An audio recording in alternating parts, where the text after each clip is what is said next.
Сәлем достар, сіздермен Молахметов Жансая. Қазір жұмсақ миксерсіз дайындалатын 20 минутта дайын болатын кексті жасап көрсетемін.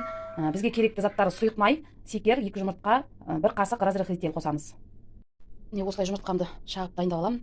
Қазір оның үстіне секерімді қосамын. Екеуін жақсылап араластырамыз.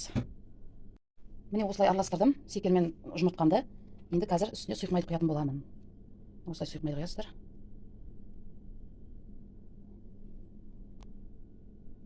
Енді араластырамыз.